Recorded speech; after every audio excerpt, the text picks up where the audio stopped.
Hi, everyone.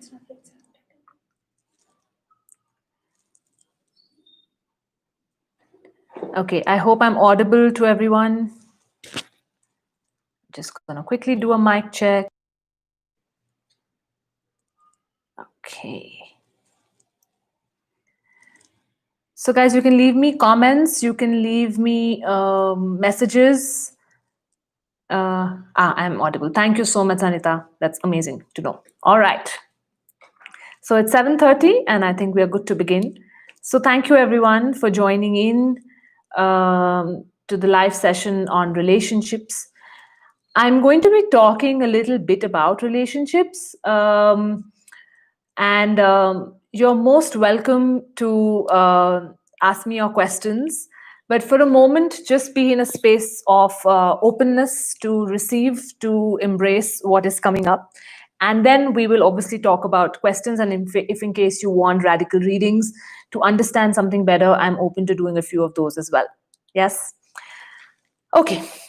So I think I want to start off by first saying that, yes, a relationship always has two souls and two bodies and beings who are involved. And very often, I think we take the liberty in a relationship to say that it's the other person's fault, or it is about the other person. When the other person changes, I will become okay. When the other person does this to me, I feel this. When the other person is behaving a certain way, I feel this, or I don't feel this. When the other person doesn't do this, I feel this. Yeah, it's very natural. It's very human to even say this or talk like that.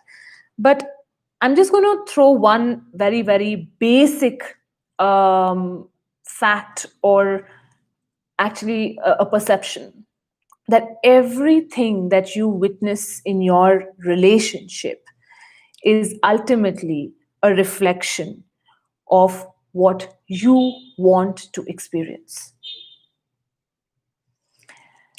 So your relationships are actually the best reflection and echo of what is going on in your internal space.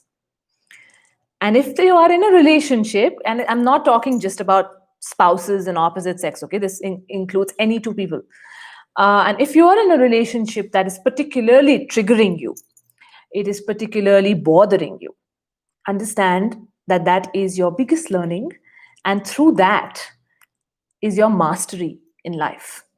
So, to give you an example, if you have someone in your life who repetitively makes you feel not good enough, or not adequate enough, or makes you feel small, or makes you feel that whatever you do is just never ever enough. Okay, now what I'm trying to tell you is that it is your need to feel that inadequacy, or it is your need to go through that experience of feeling small, that is even keeping that person in your life playing that role for you, helping you feel small. Now, you would obviously ask me, why would I ever want to feel small? Right? Now, you'll be surprised. Now, here comes two reasons. One, we all say that we want to feel good about ourselves, we want to feel really confident and whatever, but we have such warped associations with evolving in life. Because every time you feel small, every time you feel inadequate, now you push yourself to work on yourself. Okay, you try and become a better person. And you do, and you become a better person. But in that, what you end up doing is drawing a beautiful association that growth is equal to feeling small. So next time, every time you want to grow and evolve in life, because grow and evolve we must, that's not a choice, you ensure that here is this person or another person, even if you run away from this person, who will come to make you feel small and inadequate. And this is exactly how relationships are often echoing our need for experience. There is another possibility. If you are constantly in a relationship or multiple people who make you feel small, inadequate, or not good enough, there could also be a karmic reasoning. Now, what is karma? In many schools of thoughts, there are different definitions of karma, and I'm not here to debate those or even refute any of those. But very simplistically put, for me, karma is a mechanism of completion. So if I put out an energy of being an angry person, that energy has to come back to me so that then I can become whole and complete. Correct? So, I mean, you can look at it as self punishment, but it's actually a mechanism of completion.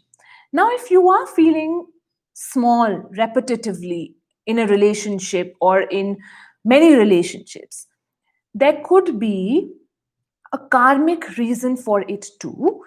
And that could come from a space of, at some point in life or some previous lives or some programming, it doesn't matter, you could have made other people feel small and inadequate.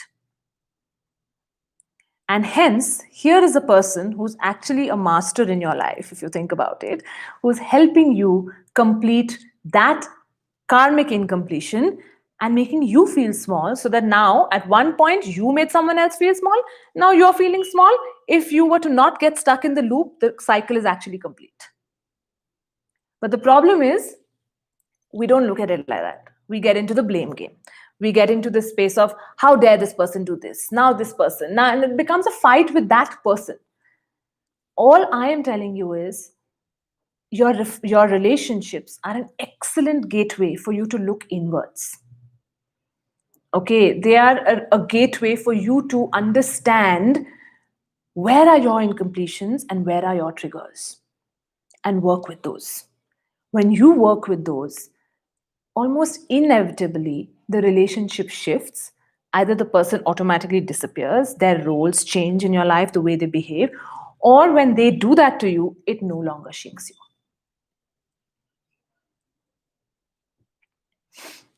Yes, does that make sense, guys? Do we have any questions so far?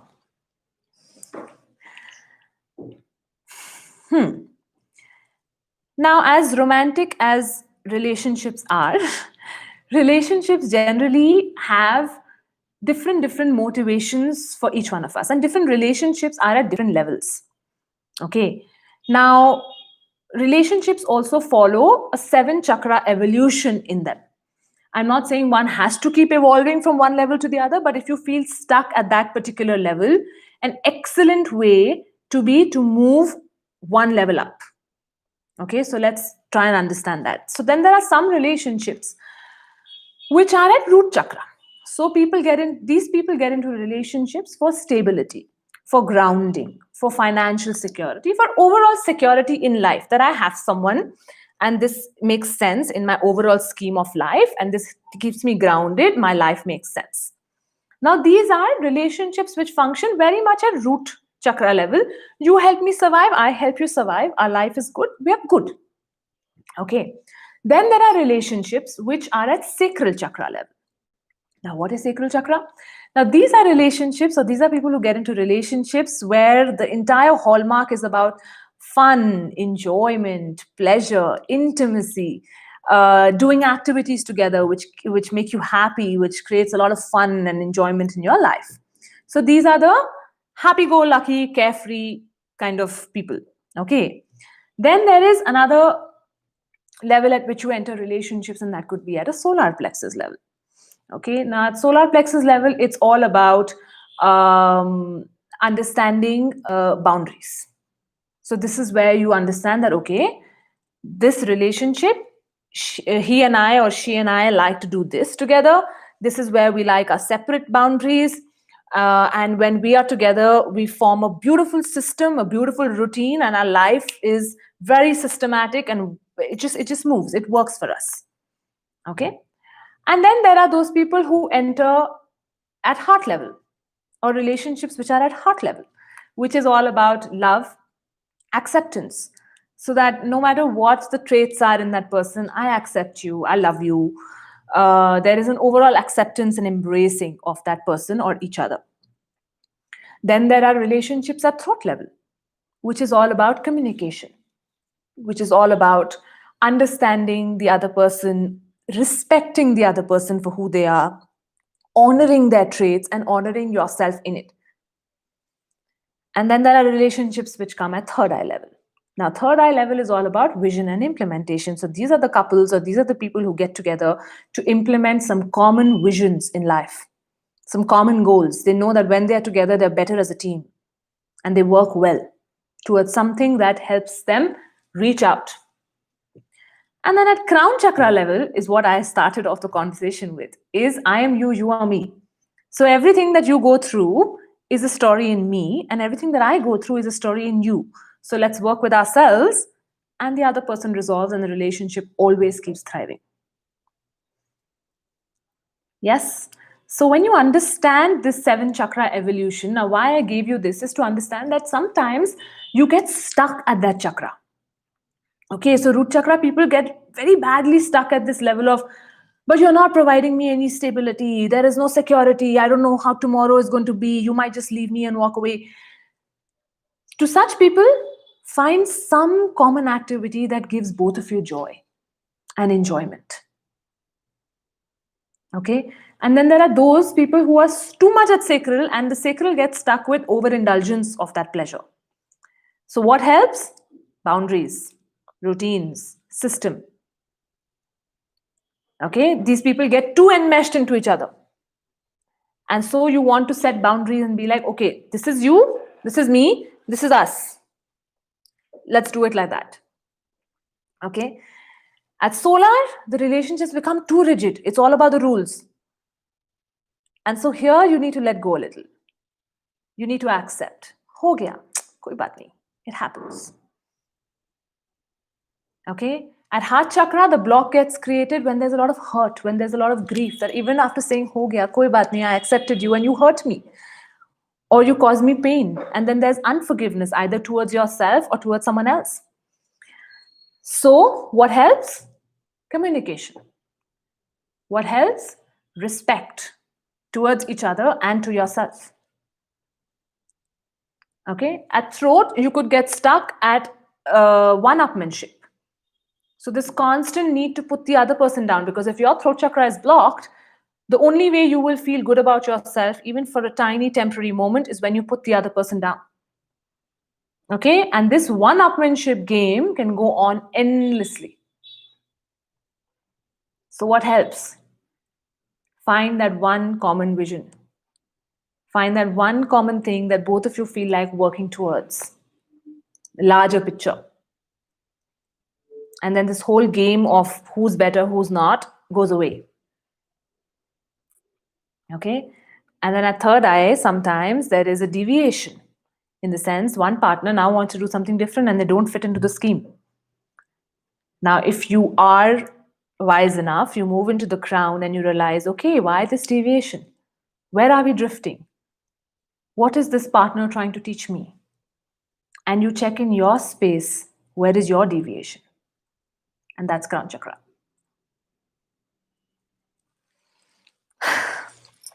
How do we feel with this insight? Does anyone have any questions, anything you want to know so far? Or are we good?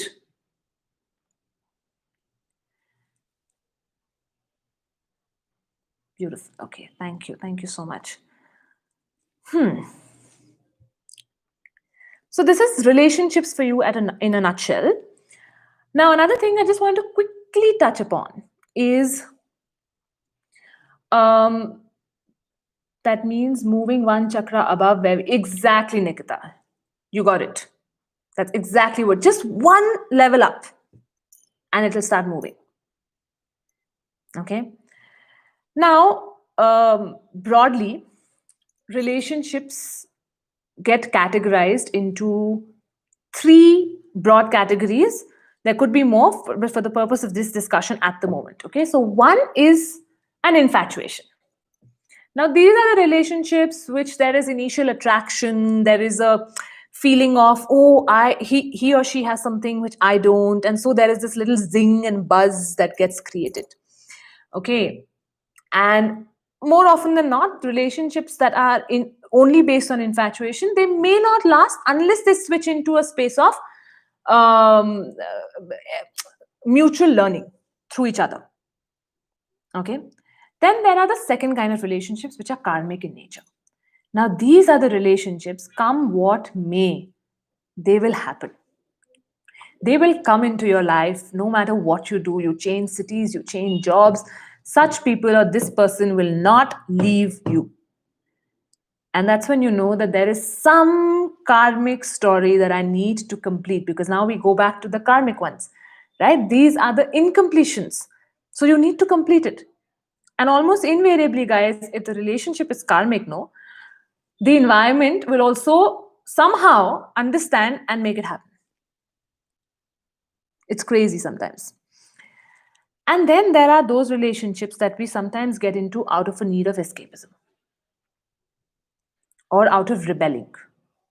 So we don't want to experience something, and out of that rejection or escapism, we step into another relationship. Great, but whatever you are escaping or whatever you're running away from is anyway invariably going to come into your space.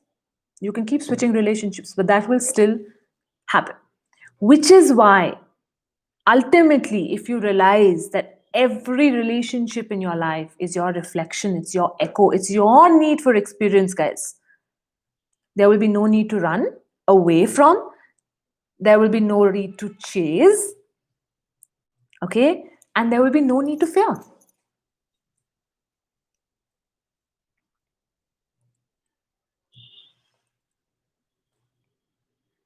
Yes. Okay, so I think that is all that I have to share. If you have anything you want to share, anything you want to ask me, I'm here for another couple of minutes. And if you found this useful, guys, please do share ahead. Maybe just listening to it helps someone, helps them get more clarity, helps them understand their relationships better. Because ultimately, guys, it's not about changing the other person. You can keep trying, you can keep trying, you can keep trying to fix other people. But if you really just tap into what you need to experience through that and acknowledge that experience, it will start making a lot of sense. Thank you so much, Mazi. Okay. Okay. So I think that is it from me. And I am sitting here waiting for you if you have any questions.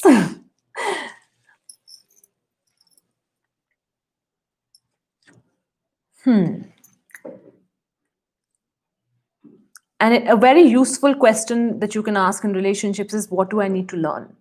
Or what is this person actually trying to tell me?